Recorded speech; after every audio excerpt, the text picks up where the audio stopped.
예, 안녕하세요. 사실과 의견입니다. 좀 오랜만에 이렇게 또 찾아뵙게 된 것 같은데, 제가 가장 최근에 올렸던 거는 비공개 처리를 해놨죠, 지금은. 또 아마 그때도 어지간하면은 뭐 제 거 시청 구독자분들이면 아마 보셨을 거예요. 그리고 아마 조회수를 봐도 한 1,500 정도 됐으니까 아마 다 보셨을 거라고 생각해요. 그거는 일단 안에 내용이 좀 공개되는 게 좀 꺼려지는 게 있어서 비공개로 돌려놨었고요. 그거 치더라도 제가 한 2주 만에 돌아온 것 같은데, 이렇게 오래 걸린 이유가 있어요. 첫 번째는 제가 투자하고 있는 게 없었고요. 그리고 마지막 그 세미나에서 제가 말씀드렸다시피 시장에 이 박자랑 제가 투자하는 박자랑 이미 어긋나고 있는 게 그때부터 보여서 제가 다 팔고 정리하겠습니다 했던 거고. 근데 그때까지 진짜 그냥 사면 올랐어요. 아랫방향으로 아랫방향 하면 오르고 윗방향 하면 또 윗방향 오르고 그거를 몇 달을 그렇게 먹었죠. 한 2달 정도를 그렇게 하고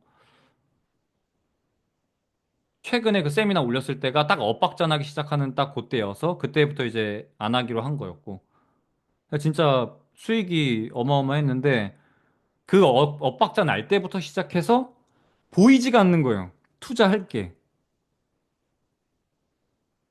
살 게 없어요, 살 게. 진짜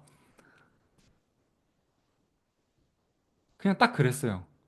제가 보통은 제 거 오래 보신 분들은 아시겠지만 제가 엄청 컨빅션을 강하게 갖고 영상을 찍어요. 그래서 최대한 논리 구조를 탄탄하게 들고 가려고. 왜냐면 여러분들을 설득을 해야 되니까.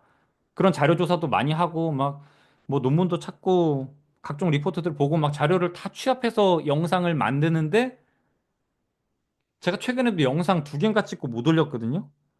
근데 나도 내가 영상을 다 찍고 이렇게 올리는 중에 컨빅션이 없어요, 제가. 제가 너무 확신이 없다 보니까 이걸 여러분들이랑 공유하는 게 맞나 싶어서 근데 이미 맞나라는 생각이 들면 안 하는 게 맞다고 생각해요, 저는. 그래서 제가 자꾸 영상을 자꾸 못 올리고 있던 거예요. 실제로도 제가 계속 틀렸어요. 그 찍었던 영상이랑 최근의 시장의 움직임이랑 틀렸어요. 하다못해 원달러 환율 같은 경우에도 저는 달러 인덱스가 오를 거라 생각했어요. 물론 오르긴 올랐죠. 달러 인덱스는 올랐는데 원화가 강세로 돌았죠. 최근에 그 대만 달러랑 아시아 쪽 통화가 엄청 강세로 돌았죠. 중국이랑 미국이랑 뭐 협상 타결되네 마네 하는 거랑 그다음 이제 뭐 대만이랑 그 협상하는 과정 중에서 대만 달러를 강세로 만드는 뭐 이런 얘기가 나온 것 때문에 지금 뭐 저렇게 아시아 통화들이 강세를 갔다고 하는데 사실 그것도 제가 예측할 수 있는 부분은 아니었잖아요. 어떻게 보면. 그래서 실제로도 많이 틀리기도 틀렸고 제가 찍었던 영상들이랑 틀렸어요. 제가 솔직히 그런 거를 뭐 예상할 수 있었던 건 아니었고 저는 달러 인덱스가 돌아갈 거라 생각했거든요. 달러를 사야 될 때가 아닌가라고 영상을 찍었던 건데 그것도 틀렸어요. 그러니까 그 정도로 지금 시장이 제가 보고 있는 거랑 좀 달라요. 그래서 제가 지금 투자를 못 하고 있어요. 우선 제가 가장 지금 업로드되어 있는 것 중에 가장 최근에 올린 거를 보면은 뭐 장기금리 같은 경우에는 제가 4.3에서 먹을 거 없어서 4.3에서 절대 안 산다고 뭐 이거는 지금 몇 달째 말씀을 드리고 있는 부분인데 뭐 오늘도 여전히 지금 4.3에 머물러 있고 이거는 그러니까 윗방향으로는 금리가 올라갈 방향으로는 너무 열려 있는데 아래로 내려갈 거는 너무 없어요. 최근에 뭐 GDP 마이너스 뭐 찍히긴 해도 사실 그게 뭐 경기가 안 좋아서 찍혔다라는 것보다는 그냥 GDP 산정 방식 자체가 수입과 수출이 들어가다 보니까 그냥 관세 때문에 수입이 많았을 뿐이고 뭐 그거를 진짜 그 역성장한 게 진짜 그걸 갖다 놓고 미국 경제가 안 좋아서 역성장했다라고 얘기할 사람 아무도 없단 말이에요, 사실. 그러니까 장기금리가 이렇게 버티고 있는 거예요. 그 마이너스를 찍었던 게 아무 의미가 없어요. 4.3? 미국 경제가 안 좋은데 4.3을 찍힐 수 있을까요, 이게? 그게 제가 최근에 올렸던 게 딱 요거였어요. 여기 전까지 있을 거예요. 그 영상에 들어가 보면은. 지금 10년물 금리랑 보통 달러 인덱스랑 같이 움직이는데 10년물 금리는 벌어 위로 올라갔고 근데 달러 인덱스는 내려가면서 되게 기이한 상황이 있다. 근데 진짜 95%의 확률로 보통은 다시 만나도록 수렴을 하더라. 그래서 그 사이를 발라먹는 투자가 뭐 달러로 환전을 해서 장기 국채를 산다던가. 그럼 이제 달러로 환전을 했으니까 달러 인덱스 올라간다에다가 베팅을 한 거고 장기 금리가 내려온다. 이 괴리가 좁혀지는 데다가 베팅하는 방법에 대한 영상을 올렸던 게 있는데 제가 그때 무슨 생각을 했냐면 딱 그때 떴던 것 중에 이것도 있었어요. N 달러가 140엔을 계속 두드리고 있었어요. 그래서 제가 쇼 포지션을 잡았던 거예요. 이번에는 터지지 않을까? 언제나처럼. 그래, 95% 확률로 이 괴리가 다 좁혀지고 막 그렇게 정상적으로 다시 회귀가 되긴 하는데 이번에는 터지지 않을까? 해서 그 나머지 5% 확률에다가 투자를 했어요. 그랬다 깨진 거고. 그거 그렇게 해서 그 투자만 한 1,000만 원 날렸어요. 진짜 엄청 손실 많이 났어요. 그때 그 투자 하나만으로도.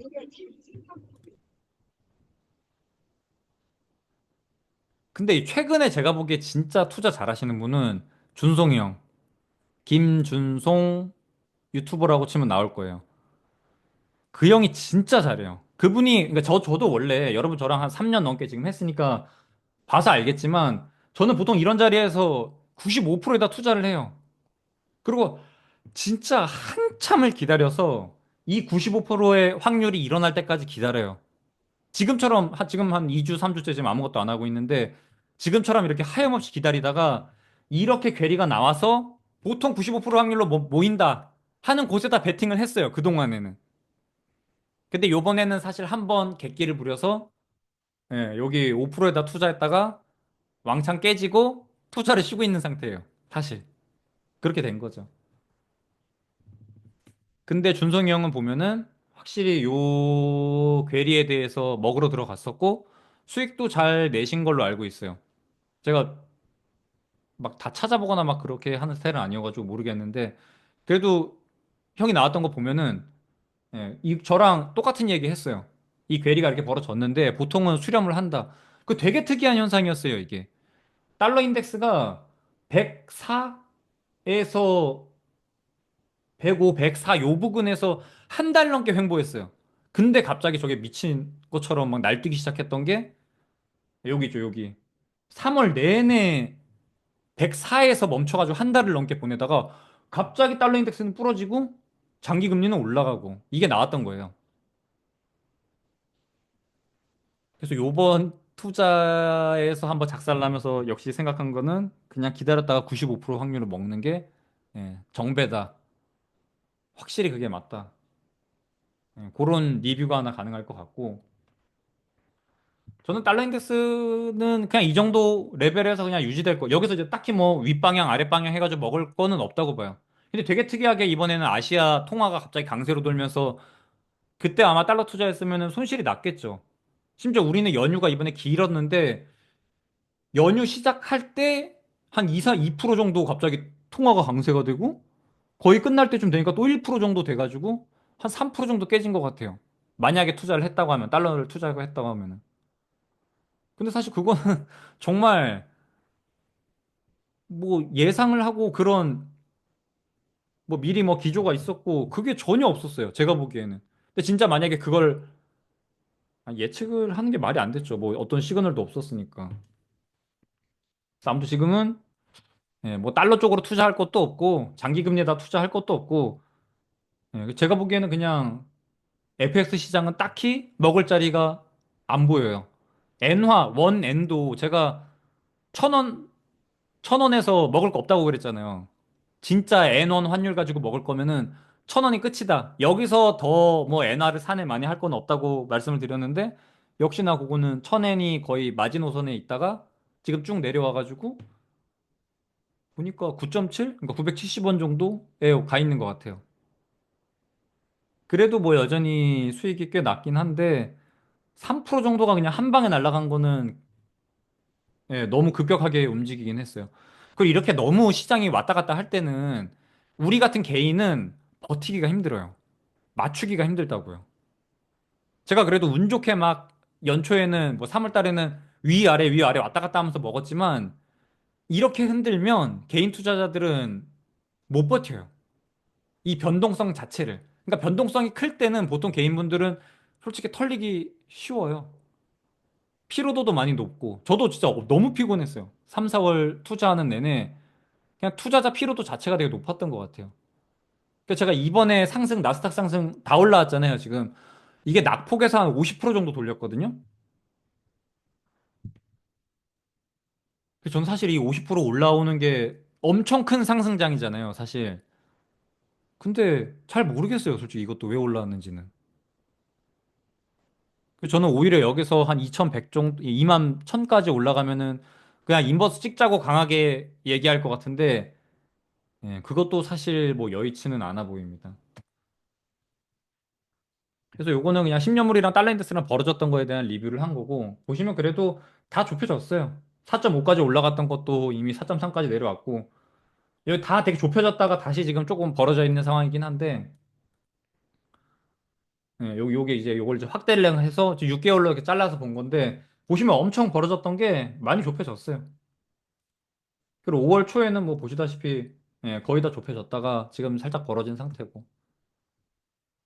그리고 엔화는 다시 이렇게 엔화 약세가 된 거 보니까, 오히려 9.5 정도까지 내려와 주면은 다시 엔화 투자하는 것도 괜찮아 보여요. 그건 이제 그때가 고게 오면은 다시 말씀을 드릴게요. 아니면 지금 원화가 되게 강세에 있으니까 오히려 달러를 사서 달러로 엔화를 사는 FXY 코드 뭐야 티커명 FXY 사는 것도 그때쯤이 되면은 원화 기준으로 봤을 때 950원 정도, 9.5 정도까지 가면은 그 투자도 괜찮을 것 같아요. 근데 지금은 딱히 위든 아래든 방향성 자체가 막 엄청 컨빅션 있게 말씀드릴 수 있는 부분은 전혀 없다고 보여집니다. 그래도 장기금리 4.3에서 안 산 거, 이건 엄청 강하게 말씀드렸잖아요. 4.3에서 먹을 거 없다. 근데 이건 역시나 여전히 4.3이고, 저는 지금도 4.3에서 절대 사면 안 된다고 보고 있어요. 그 이유가, 이 순서가 좀 잘못됐는데, 인플레 때문에 그래요. 인플레 때문에. 저는 인플레가 계속 괴롭힐 거라고 보고 있어요. 차라리 이번에 증시가 좀 빠져서 웰스 이펙트라도 좀 해소가 됐었어야 돼요. 사람들이 자기가 가지고 있는 자산, 여러분도 막 집값 많이 몇 억씩 올라가고 하면은 막 돈 많이 쓰고 했잖아요. 그 21년도, 22년도에 막 집값 막 날라가고 할 때 우리나라 사람들 취미 한 절반이 골프였던 것 같아요. 골프, 테니스, 그때. 근데 실제로 집을 팔진 않았는데 그냥 집값이 많이 올라갔다는 이유 하나만으로 다들 돈을 흥청망청 썼단 말이에요. 그게 이제 웰스 이펙트인 건데, 부의 효과. 그 부의 효과가 제거가 돼야 인플레가 내려올 수 있단 말이에요, 사실. 근데 그래도 이번에는 좀 증시가 좀 빠졌다가 다시 이렇게 올라오는 바람에 좀 도루묵이 되긴 했는데 하나하나 좀 살펴보면은 중고차, 만화임 중고차 지수 같은 경우에도 이게 쭉 하락 기조를 타고 내려오다가 지금 보면은 다시 올라가고 있어요. 이거 왜 올라가겠어요? 중고차 가격. 되게 간단한 거예요. 트럼프가 되고 났더니 뭐 관세가 어쩌고 저쩌고 하면서 뭐 비단 애초에 중고차 가격뿐만이 아니라 신차 제조 단가가 올라가다 보니까 어쩔 수 없이 중고차에 대한 수요가 생길 수밖에 없죠. 그래서 중고차 가격도 제가 보기에는 올라갈 것 같아요. 너무 당연하게 너무 강한 컨비션으로 이거는 올라간다고 말씀드릴 수 있을 것 같고 유가가 그래도 많이 내려오긴 했는데 보시면 한 4년 만에 그 4년 전 가격까지 거의 내려온 거예요. 그래서 제가 이것도 중간에 철회 한번 했었죠. 작년 말이었나요? 원래 제가 유가 뭐 얼마 내려가면 60불까지 내려가면은 옥시덴탈 펜트롤리움 요거 살 생각도 있다. 뭐 그런 식으로 말씀을 드렸었는데 그건 제가 중간에 정리를 했죠. 왜냐면 트럼프가 강하게 내가 유가 찍어 누를 거야라고 얘기를 했기 때문에. 근데 실제로도 그냥 줄줄줄 흘러서 지금 58불까지 내려와 있고 이건 뭐 전혀 유가 쪽은 지금 시장을 지배하고 있는 사람, 시장의 가격을 결정하고 있는 게 트럼프인데 트럼프가 이거 안 올린다고 하잖아요. 근데 여기다 투자를 해? 말이 안 되는 거예요. 제가 트럼프라는 존재가 없었으면, 트럼프가 입 밖으로 그런 얘기를 안 꺼냈으면, 이것도 거의 95% 확률로 먹는 거기 때문에 어지간하면 들어갔어야 한다고요. 근데 지금 시장을 형성하고 있는 가장 중요한 주체인 트럼프 입에서 내가 유가는 찍어 누를게라는 말이 나왔기 때문에 유가는 절대 투자하면 안 됩니다. 이거는 그냥 하면 안 돼요. 이거는. 만약에 뭐 진짜 50불까지 내려오면은 뭐 또 살 수야 있겠죠. 근데 여기서는 굳이 먹을 자리는 없고 아랫방향으로 더 움직일 룸이 훨씬 넓기 때문에 기대값이 안 나와요. 그래서 이 원자재인 원유 쪽도 딱히 먹을 건 없다. 그렇다고 뭐 에너지 유가가 내려와가지고 실제 뭐 리테일 가솔린 가격 자체가 내려갔냐? 또 그렇진 않아요. 보면은 5월 5일, 25년 5월 5일입니다. 그냥 리테일 가스 프라이스인데 이거 보면은 뭐 딱히 안 내려가요. 3불 이하로 내려가야 뭐 진짜 뭐 가솔린 가격이 되게 뭐 되게 내려갔다. 에너지 가격 자체가 내려갔다. 뭐 이런 얘기를 할 것 같은데 뭐 유가가 빠진 거 대비해 가지고는 실제 리테일 가스 같은 경우에는 뭐 딱히 막 많이 빠지진 않았다. 그 제가 매일 걱정하고 있는 그놈의 ISM PMI 가격 지수 보시면 파란색이 ISM 가격 지수고 빨간색이 실제 CPI로 나오고 있는 건데 보면은 파란색이 조금씩 다 선행해요. 먼저 움직이고 나서 CPI가 움직이는데 보시면 여기 최근에 ISM PMI 가격 지수는 급등 그냥 로켓처럼 쏘아서 날아가고 있는데 CPI 빠지고 있죠. 괴리가 벌어지고 있죠. 평소에는 다 후행적으로 같이 움직였다고요. 벌어지고 있죠. 결국엔 어딘가로 수렴을 하게 되는데 보통은 ISM PMI를 따라서 CPI가 올라오더라는 거예요. 이게 95%의 확률로 따라가더라는 거죠. 그래서 이런 거를 봤을 때 CPI가 추가적으로 반등할 우려가 너무 높은 상황이에요. 그래서 제가 자꾸 장기금리에 대한 윗방향을 좀 룸을 넓혀놔야 된다. 지금 굳이 장기 국채 들어가가지고 뭐 할 필요는 없을 것 같다. 그렇게 말씀을 드리는 거예요. 아까 말씀드렸던 주가가 올라가는 바람에 웰스 이펙트로 뭐 딱히 개인들의 소비가 줄지 않았다. 부동산도 마찬가지입니다. 부동산도 보시면 케이스실러 주택지수도 똑같아요. 그래도 23년에는 쭉 빠져가지고 뭔가 인플레 해소 느낌이 막 나게끔 갔었는데 지금 보시면 반등 다 나와가지고 다시 5% 해가지고 예, 조금 윗방향으로 움직이고 있어요. 하락하던 추세 자체가 확실히 많이 돌았어요. 작년 말부터. 내려오다가 반등해서 다시 올라갔죠. 그러니까 이게 디스인플레가 줄어들고 있다라는 게 너무 명확히 이곳저곳에서 너무 많이 보여요. 정말. 그래서 제가 자꾸 인플레를 놓지를 못하는 거예요. 그렇다고 막 뭐 누가 말했던 것처럼 막 7%, 8%막 그런 얘기를 말씀드리는 건 아니고 이 그냥 4%만 넘어가도 다시 CPI가 4%만 넘어가도 그 상징적인 가격 자체 그 숫자 자체가 주는 시장에 충격이 있을 거란 말이에요. 그래서 제가 그것 때문에 예, 인플레 우려가 계속 있다고 보고 있어요. 방금 말씀드렸던 것처럼 주식도 보시면 그냥 정말 어마어마하죠. 나스닥인데 그냥 날아가고 있단 말이에요. 특히나 막 23년도에는 돈 풀어가지고 찍어 눌러버렸죠, 그냥. 23년도가 진짜 지표상으로 다 하나하나 확인해 보면은 경기 침체 국면이었어요, 저 때가. 근데 돈을 또 몇 조를 때려박아가지고 RRP에서 그 2조 4천억을 땡겨서 그냥 다 끌어올린 거예요. 그래서 특히나 주가가 1년 정도 먼저 선행해가지고 쭉 빠졌던 게 다 들어올리고 지금 날아가 있는 거죠. 그 최근에 하락했던 게 지금 보시면 딱 반 정도 돌려놨어요. 절반 정도.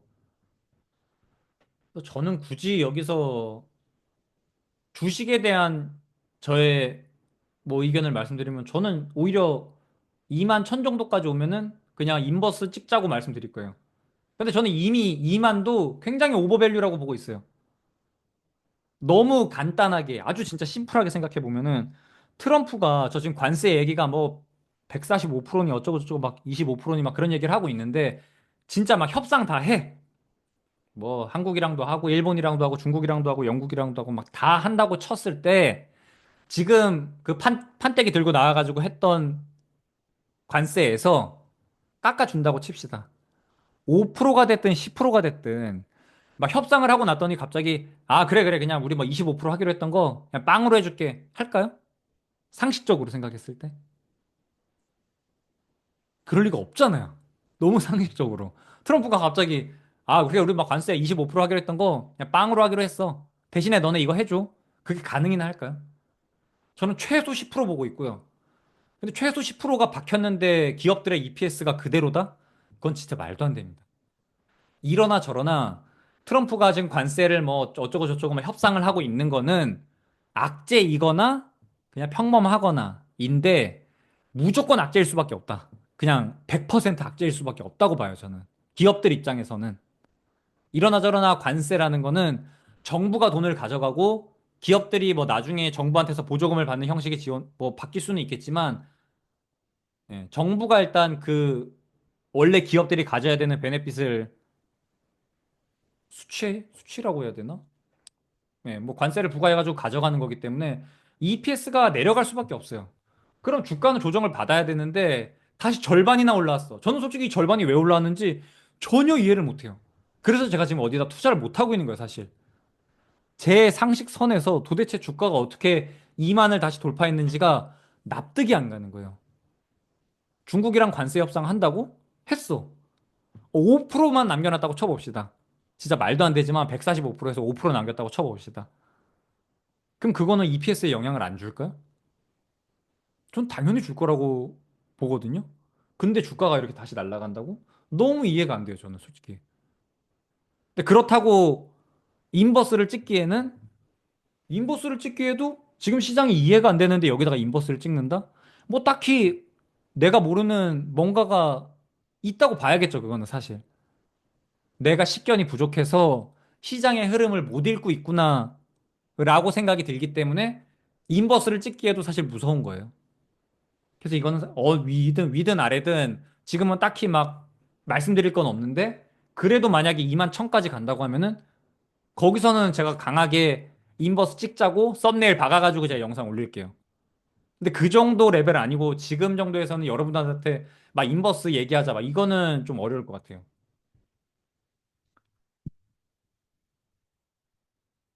아무튼 인플레는 지금 제가 말씀드렸던 것처럼 부의 효과만 보더라도 차라리 이번에는 뭔가 주가가 조정도 받고 좀 주택 가격도 좀 내려가고 했어야 예, 그 인플레를 확실하게 잡을 수 있는 3%에서 2%까지 끌어내릴 수 있는 기회였다고 봐요, 저는. 근데 그걸 다시 트럼프가 들어 올린 거고. 그래서 그냥 유동성 하나하나 한번 볼게요. 제가 보통 보는 것들이니까. 우선 TJ 같은 경우에는 아직도 부채 한도 협상 안 되는 바람에 예, 뭐 지금 임시적으로 뭐 여론은 나가지고 조달은 되고 있는데 그리고 특히나 뭐 4월에는 소득세 납부도 있었기 때문에 보면은 적진 않아요. 충분히 예, 운영할 정도는 가지고 있고 아마 뭐 엑스데이트 같은 경우에는 그래도 한 7월, 8월까지는 가야 되지 않을까 싶어요. 근데 그때까지는 아무튼 쓸 돈은 충분히 많다. 또 TJ 보면은 지금 이쪽에 유동성 있는 거는 5,800억 정도 있는데 여기서 이제 방출되는 게 얼마나 되는지가 중요하겠죠. 근데 이미 소득세 납부가 4월에 다 종료가 된 상황이기 때문에 5월부터는 TGA 쪽에서 지준 쪽으로 자금이 넘어가긴 할 거다. 방출이 될 거다. 그렇게 볼 수 있을 것 같고 영내포는 그냥 뭐 1,500억 달러 지금 쌓여 있는데 이건 뭐 방출이 될 것도 아니고 흡수가 될 것도 아니고 그렇게 유의미한 숫자는 아닌 것 같아요. 그냥 하루하루 왔다 갔다 하는 자금 정도로. 기본적으로 파킹 통장으로서 역할을 하기 위해서 사용하는 사람들이 있기 때문에 이 정도 레벨은 그냥 계속 유지가 될 것 같습니다. 문제가 지준이에요, 지준. 보면 지준이 내려갔다고. 이거 왜 내려갔다고요? 4월에 소득세 납부해야 되니까. 소득세 납부 때문에 일단 내려갔어요. 어쩔 수 없이. 제한된 유동성 안에서 지급준비금에서 TGA 쪽으로 쭉 자금의 이동이 일어났단 말이에요. 근데 주가가 저렇게 날아가고 있다고. 난 이게 이해가 안 된다는 거죠. 그러니까. 적은 레벨이 내려온 건 아니에요. 충분히 지금 보면은 고점 대비해가지고 2천억 넘게 방출이 된 상황인데 지급준비금 쪽에서는 진짜 확실히 유동성이 넉넉하지 않다는 게 보이거든요. 그 저는 도대체 저 주가가 어떻게 저렇게 가고 있는지가 전혀 이해가 안 돼요. 진짜 다시 이 영상을 찍으면서 자료를 하나하나 찾아보면서도 느낀 건데 앞으로 TGA에서 자금이 방출돼서 지급준비금을 채운다고 해도 예, 좀 어렵지 않을까 싶어요. 그래도 제가 4월에는 그러니까 앞으로도 여러분도 그냥 4월은 이러나 저러나 미국 주식에서 4월은 좀 회피하자. 내년 4월에는 아무튼 잘 회피하는 걸로 꼭 기억했으면 좋겠어요. 그냥 그건 연례 행사예요. 그리고 부채한도 이슈 있는 것도 연례 행사인 거고. 그 유동성 같은 경우에는 M2가 정말 잘 늘어나긴 해요. 이제 이게 뭐 퍼센트 시를 보여드릴게요.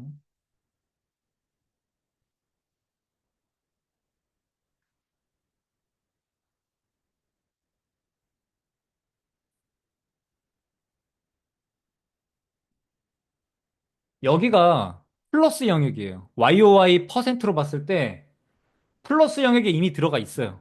그러니까 M2는 확실히 늘어나고 있는 건 맞습니다. 제가 모든 지표가 23년에 경기 침체를 보였다라고 말씀을 드리는 게 이런 것들이에요. 마이너스로 들어가서 이때 당연히 막 QT도 많이 하고 있었기 때문에 뭐야 M2가 주는 거는 뭐 여기 보면은 그냥 절대값으로 보더라도 확실히 주는 게 보이죠. 그래서 음의 영역으로 들어갔던 게 이미 23년 중순부터 시작해서 나와 있단 말이에요. 그러니까 유동성은 공급이 되고는 있어요. 대출도 대출 태도 지수 보면은 이미 엄청 타이트하게 올라갔던 23년에 타이트하게 올라갔던 게 다 내려왔단 말이에요. 엄청 루즈하게 풀려 있는 상황이에요. 그러니까 대출도 잘 인하나. 대출 보시면은 YOY로 보더라도 다 양의 영역으로 들어가 있어요. 절대값으로 보더라도 파란 초록 색깔 보더라도 날라가 있죠. 요 파란 색깔도 0이 요 검은색 진한 선이 0 레벨인데 그냥 양의 쪽에 뭐야 플러스 쪽에 있어요. 그러니까 M2는 계속 내려나고 있고 대출도 잘 일어나고 있는 거예요. 뭐 문제가 될 게 없습니다. 유동성 쪽에서 봤을 때 지금 하나 걸리는 거는 주식이 상승한 거 대비해서 지급준비금이 많이 내려와 있는 거 하나 정도? 근데 이게 보면은 4월 31일자로 마지막이 돼 있어가지고 지금 그래도 한 주 정도 지났으니까 네, 업데이트 되면은 또 TJ 쪽에서 많이 넘어오지 않을까 싶긴 해요. 근데 뭐 M2나 대출 같은 거 보면은 뭐 유동성도 딱히 문제가 있어 보이진 않아요. 단기 유동성 같은 경우에도 하이힐드 스프레드 얼마 전까지만 해도 이거 엄청 올라가고 있었죠. 야, 경기 침체 온다. 드디어 하이힐드 스프레드가 뭔가 문제가 된다.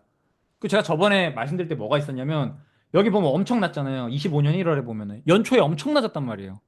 근데 보통 경기 침체가 오기 전에 이렇게 너도 나도 돈을 빌리기 쉬웠던 그 자체가 너도 나도 돈을 빌리다 보니 거품을 만들고 그게 이렇게 하이힐드 스프레드가 솟구치면서 부러진다 했었는데 제가 보기에는 500bp가 임계점이었는데 쭉 올라가다가 급락을 합니다. 급락을 해. 그래서 다시 360bp까지 내려와 있어요.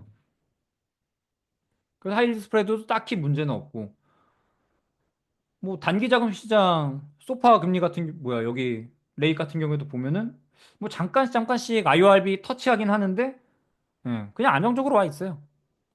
이렇게 넘실넘실 자꾸 넘어다니거나 진짜 막 범위로 단기간이 아니라 좀 범위로서 그러니까 기간을 가지고 좀 넘어가 있으면 모르겠는데 잠깐 뚫고 올라가긴 하지만 그대로 다시 내려옵니다. 그러니까 이쪽 부분도 사실 단기 자금 시장에서는 문제가 있어 보이진 않아요. 카드 연체율 뭐 딱히 이미 작년에 제가 생각했던 일이에요. 작년에 주가가 계속 날라갔잖아요. 연말까지. 그리고 지금 올해 와가지고 3, 4월에 그렇게 뭐야 4월에 특히 작살이 난 거죠. 4월에 작살이 난 건데 작년에 그 주식이 많이 올라가다 보니까 미국 사람들이 돈을 많이 벌었고, 특히 작년에 돈을 많이 벌 수 있었던 이유는 해외에서 미국으로 돈이 많이 들어갔잖아요. 어떻게 보면은 미국 국민들이 이미 선취매한 상태에서 해외 자본이 다시 추가적으로 들어가면서 미국 사람들이 돈을 번 거죠. 그 돈을 번 것 때문에 제가 보기에는 카드 연체율이 곧 이렇게 하늘 높은 줄 모르고 치솟다가 쭉 꺾어서 내려오고 있다. 그렇게 보여져요. 그러니까 여기도 딱히 문제가 되진 않아요. 이거 진짜 한 2쿼터 전, 뭐 작년 말까지만 해도 이거 올라간다고 얘기 엄청 많았어요. 카드 연체율이 또 뭐 갱신을 했습니다. 갱신을 했습니다. 매번 그러고 있었는데 보면은 당장 최근 두 분기만 보더라도 쭉쭉 빠져요. 24년 3쿼터, 4쿼터 둘 다. 내려가고 있잖아요. 지금 막 경기 침체 어쩌고 하는 게 저는 솔직히 그렇게 와닿진 않아요. 제가 지금 말씀드리고 있는 모든 거는 사실 장기금리가 아랫방향으로는 너무 어렵습니다. 대신에 인플레 때문에 윗방향으로는 열려 있습니다라는 얘기를 하고 있는 거예요. 그 로직을 위해서 이런 논거들을 다 들고 오고 있는 거예요. 도대체 신용 쪽에서 문제가 생기는 게 다 해소가 되고 있다고요. 단기자금 시장 유동성 문제 없고 카드 연체율 오히려 내려오고 있고 세인트루이스 금융 스트레스 지수 이미 뭐 다 내려가 있어요. 작년에 엄청 문제가 됐던 것들이 다 해소가 되고 있다고요. 오히려 부동산 연체율 이거 올라간다고 엄청 말 많았는데 전체 이렇게 길게 이게 제가 몇 년 가지고 있는 거죠?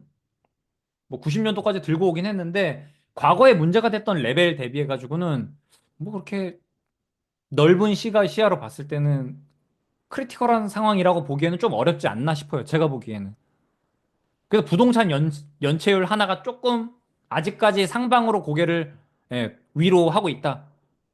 근데 이게 부러지려면 가장 결정적으로 고용이 부러져야 돼요. 근데 고용 안 좋아요? 고용 괜찮아요. 아직. 고용 너무 멀쩡하단 말이에요. 이번에 파월도 나와서 얘기했죠. 아니, 고용 시장이라도 뭐 안 좋아야 선제적 금리 인하라도 할 텐데 뭐 없단 말이에요. 그러니까 금리 그냥 동결하고 넘어가고 있는 거예요. 전 다음 달에도 금리 동결할 것 같아요. 뭐가 안 보여 도대체.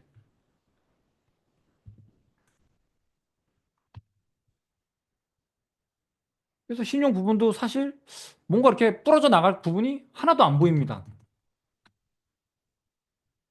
인플레는 높고 원자재, 원자재 보면은 제가 요것도 2천만 원 정도 금 인버스 가지고 있었거든요.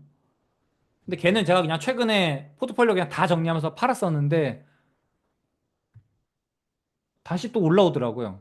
그 95%의 확률로 그 됐던 거 있죠. 제가 이 모두에서 초기에 말씀드렸던 거. 이번 영상에서. 그 괴리가 벌어졌던 게 좁혀지는 그 현상이 나오면서 다시 쭉 내려왔던 게, 예. 이건 잘 모르겠어요. 진짜 금은. 지금은 막 중국이 미국 달러 가지고 금을 엄청 매입을 하다 보니까 이렇게 슈팅이 나오긴 했는데 이제 와가지고 금을 산다? 그건 너무 말도 안 되고. 3,400까지 오면은 저는 인버스 찍을 생각은 있는데 그것도 막 엄청 컨비션 있게 막 크게 사는 게 아니라 저번에 보여드린 것처럼 그냥 보유한 자산에서 한 5% 정도 편입하는 정도? 금을 내 포트에 넣는 게 아니라 금 인버스를 넣을 거라고요. 3,400 정도 가면은. 근데 얘도 그렇게 먹을 자리가 있어 보이지가 않아요. 유가는 뭐 말할 것도 없고 위, 아래 어디든 먹을 자리가 안 보여. 금도 그나마 3,400까지 올라와 주면은 인버스 조금 구리. 구리도 딱히 보이지가 않아요. 방향성 자체가. 지금 중국이 뭔가 이렇게 막 부양책도 하고 하면서 수요가 좀 받아줘야 구리 쪽에서 수요가 나올 텐데 그래도 막 최근에 사불 위협했던 거는 반등해가지고 4.5까지 올라와 있는 건데 21년도에 왔던 공급발 인플레 하면서 막 튀어 올라갔던 보세요. 이미 21년, 22년에 막 인플레 왔을 때 가격 보더라도 지금 레벨이랑 크게 다르지가 않아요. 엄청 호황기일 때 가격이 지금 가격이랑 비슷한 레벨이란 말이에요. 그래서 인플레 때문에 뭐 원자재, 유가, 금, 구리 이런 거 담는다? 먹을 자리가 안 보여요, 사실. 그러니까 인플레 해지용으로 금을 산다가 성립되지 않을 것 같아요. 금은 이미 인플레 어쩌고 저쩌고 하는 것보다 인플레 해지용으로 사는 것보다는 그냥 중앙은행들이나 최근에 뭐 달러 자산에 대한 셀 아메리카 나오면서 금을 샀던 부분들 그 수요가 지금의 이 가격을 형성한 거지 인플레 해지용으로 이걸 샀다? 그렇게 보진 않습니다, 저는. 그래서 금도 사실 먹을 게 없어 보여요. 그래서 오늘 준비한 게 여기까지인데 그 결론이 뭐냐? 살 게 없어요. 진짜 살 게 없다고요. 뭐가 고밸류, 엄청, 아니면 뭐 엄청 저밸류 상황이어야 그거를 비집고 들어가서 먹을 텐데, 진짜 안 보여요. 본인이 생각하기에 뭐 먹을 거 있다 하시는 분 한번 이렇게 말씀해 주실 거 있어요? 뭐 살 거, 내가 보기에 여기 이 자산군 뭐 괜찮아 보이는데 뭐 없냐? 이런 거. 저는 진짜 안 보여요. 여기서 뭔가 컨비션 가지고 어떤 자산을 매입한다. 너무 어려워요. 단순히 트럼프가 막 트럼프의 마음을 읽기가 어렵습니다. 그런 수준이 아니라 지금은 그 어떤 자산도 싸거나 비싸거나 하는 게 딱 보이지가 않습니다.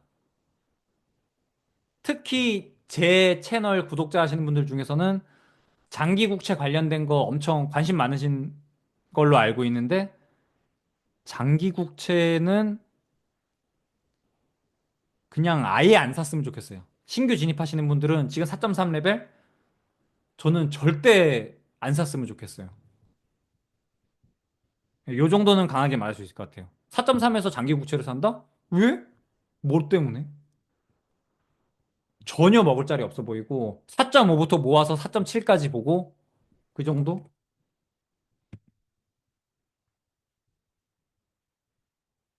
오늘 제가 준비한 거는 여기까지예요. 결론. 정말 먹을 게 없다. 그래서 그냥 쉬는 시간이 좀 더 늘어나야 될 것 같아요. 그나마 다행인 거는 국장. 저는 국장을 엄청 좋게 보고 있거든요. 오히려. 물론 대선이라는 엄청난 변수가 하나 있지만 솔직히 우리 누가 되는지가 조금 알잖아요. 저는 그 사람이 될 것 같아요. 그래서 그쪽에 된다고 하면은 제가 생각했을 때 기대할 수 있는 게 크게 두 가지가 있습니다. 첫 번째는 상법 개정. 상법 개정 무조건 할 겁니다. 그쪽에서는. 그다음 두 번째는 부양책. 원래 작년에 추경이 돼가지고 예산이 넘어왔어야 되는데 그때 그 미친 계엄령 때리면서 난리가 났잖아요. 그것 때문에 추경이 못하고 넘어왔어요. 원래 연말에 협상한 다음에 그것까지 포함시켜서 예산안이 넘어왔어야 되는데 물론 막 또 민주당에서 다 탄핵하고 하는 바람에 못 넘어온 것도 있죠. 예산을 다 잘랐잖아요. 그러다 보니까 아무튼 작년에 예산이 너무 못 넘어오는 바람에 올해 대선 끝나고 나면은 추경 무조건 나올 겁니다. 그 추경 빨까지 해가지고 그럼 막 원화 쪽에서야 뭐 당연히 돈 풀고 하니까 원화는 안 좋을 수는 있는데 여기서 더 안 좋아지기도 어려우니까 그냥 1,400원 레벨에서는 국장 투자가 진짜 괜찮아 보여요. 제가 보기에는. 오히려 투자 기대하고 있는 거는 저는 지금 저한테 고르라고 하면은 국장 괜찮습니다. 국장. 그래서 제가 요즘 자꾸 그냥 개별주 자꾸 그 단톡방에다 올리고 있는 거예요. 요즘 국장을 엄청 분석을 많이 하고 있단 말이에요. 제가 생각했을 때는 예, 그분이 될 것 같고 저는 그냥 한 90% 봅니다. 뭐 제 정치적 그거는 솔직히 여기서 뭐 얘기하고 막 그거는 뭐 전혀 돈이 안 되니까요. 무엇보다 중요한 거. 돈이 안 되니까. 그건 중요하지 않아요. 여러분은 어차피 돈 벌려고 여기 들어온 거니까 주식이 오르냐 내리냐만 가지고 생각을 해야 되는 건데 제가 생각했을 때는 아무튼 보수가 만약에 당선이 된다. 엄청 희박하지만 아무튼 막 단일화도 막 하고 해가지고 그분이 된다? 저는 그러면은 정치적 리스크가 더 길게 가면서 그분 되면 어차피 허수아비예요. 입법부가 민주당에 다 넘어가기 때문에 어차피 허수아비입니다. 뭐 예산안 하나가 뭐 똑바로 넘어갈 수가 있겠어요? 그 저는 만약에 그냥 주식만 놓고 봤을 때는 예, 그냥 지금 90% 확률로 되는 그분이 된다고 하면은 차라리 주식시장에는 훨씬 좋을 것 같다. 상법 개정, 재정 정책 이 두 가지가 엄청 드라이브가 걸리면서 충분히 괜찮아 보여요. 근데 지금은 오히려 잘 골라야 돼요, 종목을. 근데 그게 어렵죠. 그게 어려워요, 진짜. 지금 최근에 보면은 화장품주 괜찮고, 방산 뭐 말할 것도 없고, 전력도 저는 괜찮게 보고 있어요. 최근에 현대 HD 일렉트릭 보면은 그 실적 발표한 날에 마이너스 10% 찍었거든요. 전 그날 원래 좋게 보고 있었어요. 그 다음 날부터 좀 흘렀으면은 샀을 텐데 그날 저점 찍고 이렇게 며칠 횡보하다가 다시 날아가가지고 지금 거의 다 회복이 됐는데 그때 그거를 솔직히 실적도 좋고 누가 뭐래도 데이터 센터 하고 하면은 전력 인프라 무조건 필요합니다. 근데 뭐 현대 일렉트릭 뭐 말할 것도 없죠, 진짜. 그래서 제가 봤을 때는 아, 그거 되게 좋게 봤었는데 그거 너무 안타까운 것 같아요. 그건 더 밀렸으면 샀겠지만 예. 뭐 다시 돌아가도 사지는 못해요. 그 10% 찍혔던 날에. 그날 샀으면 좋겠다 이런 얘기를 하는 게 아니라 거기서 더 밀렸으면은 좀 안전마진도 있고 하니까 좀 쉽게 접근을 했을 텐데 그거 놓친 거는 조금 아깝습니다. 저는 지금 대선 끝나는 그때를 위해서 예, 개별 종목을 계속 찾고 있어요. 이렇게 길게 찾다가 매입하면은 예, 성적이 좀 좋은 경우가 많아서 그래서 여러분 아직도 그 공매도 그거 하고 있잖아요. 우리 분석하는 거. 그거 계속 보고 있다 보면은 진짜 기회 옵니다. 진짜 올 거예요. 심텍, 심텍, 셀트리온, 현대 HD, 일렉트릭, 그 다음에 또 뭐 있죠? 제가 지금 보고 있는 게 한미반도체 이런 거 보지 마세요. 한미반도체 진짜 최악입니다. 이거는. 근데 뭐 있지?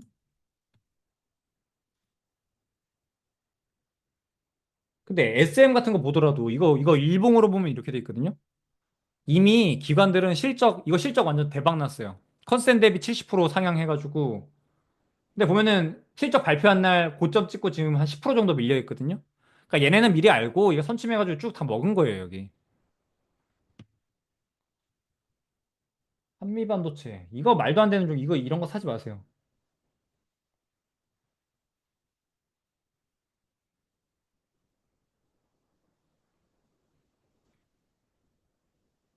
개별 종목은 제가 다음에 제가 보고 있는 거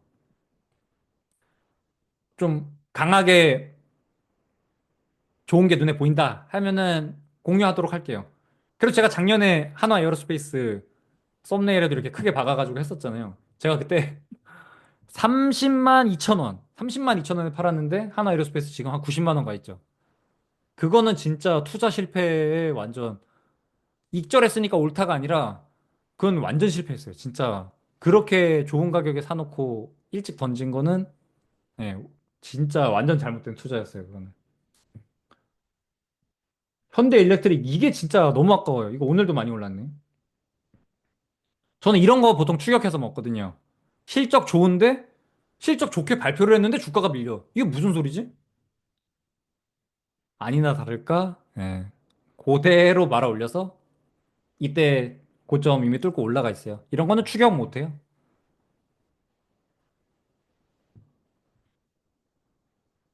아무튼 개별 종목은 제가 다음에 뭐 다시 말씀드릴게요. 질문 있으시면은 질문 받고 끝내도록 할게요.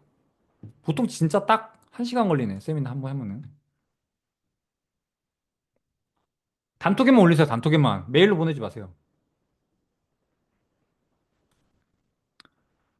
유로스톡스.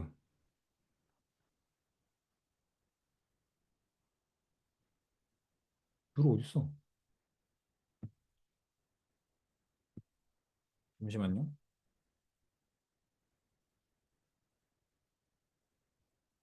유로스톡스? 유로에다가 투자하기에는 지금 원화 대비 유로화가 너무 강세여가지고 그냥 그 자체로도 너무 힘든데 지금은.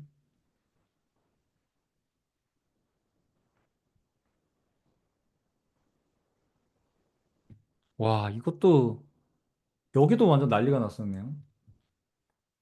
최근에 여기 크게 하락했다가 이게 다 올라왔잖아요. 그럼 여기서 샀었던 기회인 거잖아요. 여기서 지금 어떻게 투자하시려고요? 내려왔다가 눈앞에 기회가 있었어. 근데 올라왔어. 여기서는 인버스를 사야 될까요? 롱을 사야 될까요?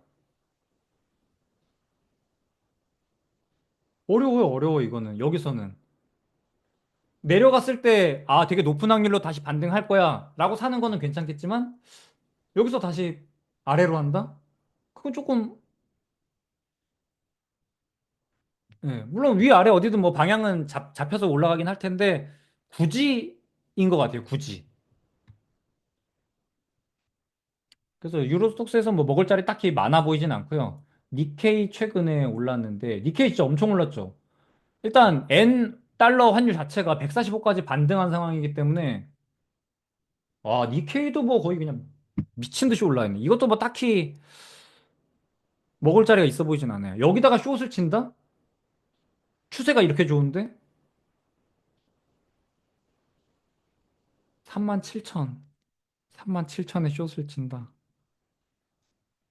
근데 과거에 보면은 아 이게 너무 어려워요. 위다 아래다. 진짜 막 아 이 정도 봐봐 이게 보면은 한 방향으로 이렇게 움직이면은 어지간하면은 야, 여 자리에서는 인버스 쳐야 돼. 막 이렇게 얘기할 것 같은데 그게 어려워요, 지금. 일단 이 니케이 같은 경우에는 무조건 FX 시장이랑 연동이 돼 있다 봐야 돼요. 근데 저는 도대체 최근에 엔화가 왜 저렇게까지 약세로 올라오고 있는지를 알 수가 없습니다. 140엔까지, 145엔까지 왜 반등했는지 몰라요.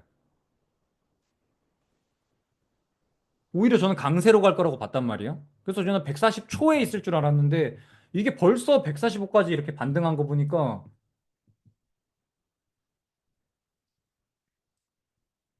무슨 이슈로 이렇게까지 왔는지 모르겠어요. 호로?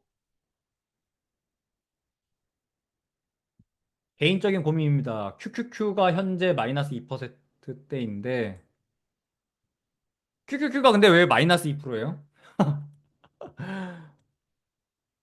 이거 너무 웃긴 거 아니에요, 이거 진짜? 이거 올라왔어. 원웨이로 이렇게 올라왔는데 여기서 혼자 마이너스 2%를 먹고 있다.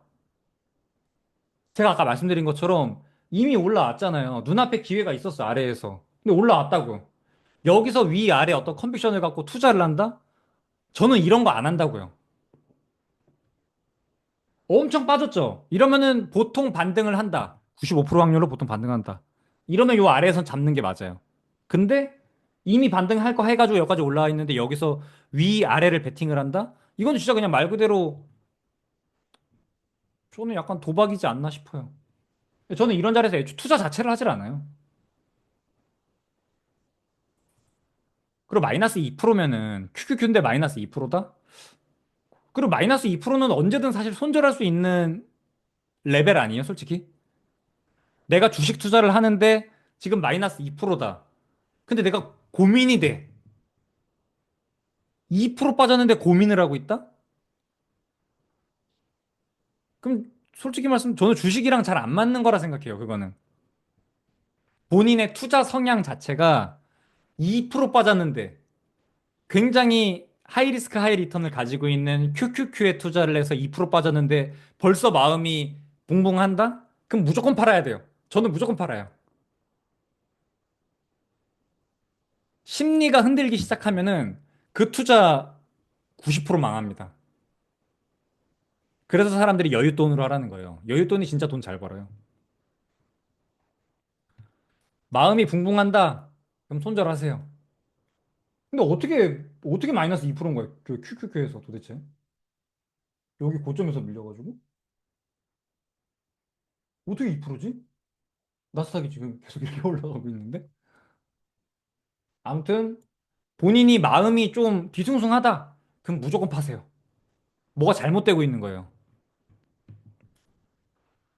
녹화분은 뭐 잠깐 올렸다가 아마 내릴 것 같아요. 아, 유로스톡스에서 숏으로 수익을 내셨었어요? 반등에서는 수익 못 냈고. 아니, 숏에서만 수익 잘 내도 뭐, 완전 나이스한 거죠. 잘하신 거죠. 이런 하락장에서 잘 먹었다. 이거 뭐 완전 잘하신 거죠. 제가 보는 모든 분들이 기다리는 것이 이기는 것이다라고 말하는 거 보면 저는 나스닥에서 2만 선에서 인버스로 소액 진입했습니다. 아, 지금 인버스로 들어가셨다고? 저는 오히려 이런 게 맞는 거라고 생각해요. 지금은 오히려 인버스를 찍으면 찍었지, 굳이 여기서 다시 한번 윗방향으로 투자를 한다? 조금 이상하다고 생각해요, 저는. 당장 아까 제가 보여드린 유동성만 보더라도 앞으로 막 추가적으로 유동성이 더 들어가야 될 텐데, 올라갈 거면. 지금 그렇진 않잖아요. 막 나이브하게 유동성이 엄청 오를 겁니다라고 얘기하기에는 조금 부족하지 않나 싶어요. 차후 다시 쇼 포지션 기회가 올지가 궁금합니다. 아, 쇼 포지션 유로스톡스에서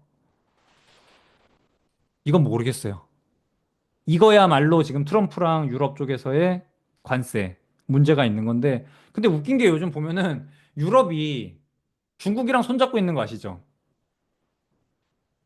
막 전기차 이 쿼터 같은 거 풀어주고 막 이런 거 하잖아요. 이게 아마 미국과의 이 협상 스탠스를 자기네가 좀 더 높게 가져가려고 하는 행동들일 텐데, 중국이랑 약간 이렇게 손 내밀고 하는 게.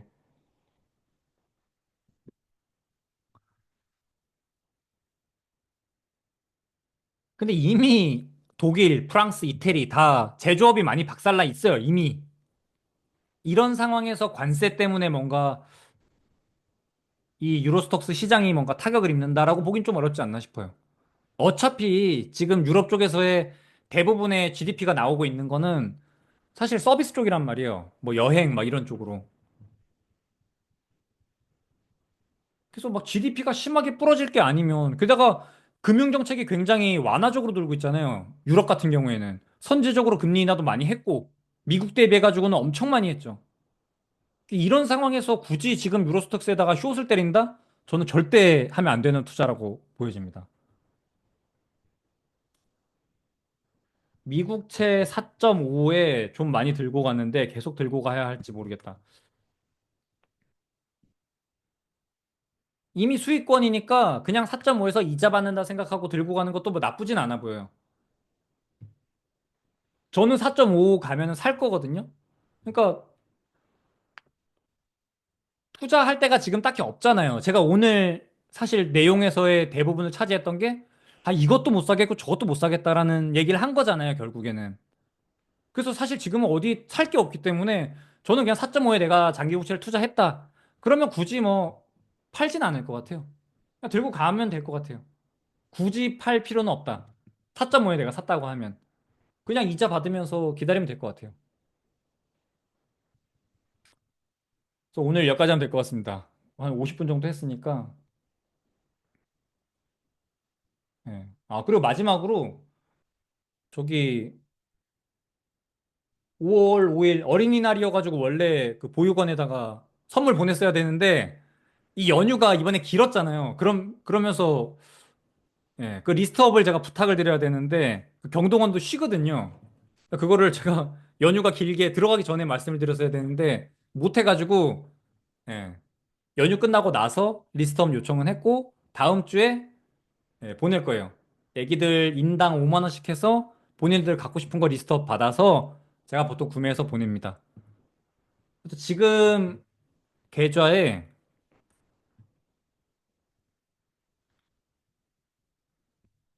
형들 이거 그만 보내요 진짜 돈 많다니까 우리 1,100만 원 정도 있고요. 이번에 한 200만 원 정도 쓰니까 한 900만 원 정도 됩니다. 그 제가 오늘 300만 원 넣었는데 요거는 장인어른이 300만 원 정도 좋은 일에 쓰고 싶다고 해서 기부하신 거예요. 그래서 지금 봉사활동 계좌는 아주 넉넉한 상태입니다. 돈이 넘쳐 흐르니까 더 이상 넣지 마세요. 여러분 그냥 개인적으로 뭐 보육원에 과일 한번 들고 가시던가 하세요. 여기 더 이상 넣지 마세요. 너무 많아요, 돈이. 제가 이렇게 많이 모으려고 한 게 아니란 말이에요, 애초에. 너무 많으니까 넣지 마세요. 아무튼 진짜 많이 모아주셔가지고 너무 마음은 정말 아주 감사하게 생각하고 있습니다. 그래서 요번에 200만 원, 예, 그 애들 어린이날 선물로 집행 예정입니다. 예, 그거까지 안내 드릴게요. 오늘도 되게 수고 많으셨고, 하나 좀 진짜 꼭 말씀드리고 싶은 거는 지금 진짜 잘 모르겠어요, 여러분. 저 진짜 어디를 도대체, 어디가 오버밸류고, 응? 이 언더슈팅이고, 이게 그런 자산이 없어요. 그러니까 지금은 좀 기회를 보는 게 좋지 않을까 싶습니다. 장기국채 신규 진입은 절대 안 했으면 좋겠다. 요 정도까지는 제가 컴퓨터에서 좀 말할 수 있을 것 같아요. 그래서 오늘 여기까지 할게요. 네, 수고하셨습니다. 감사합니다. 빠잉.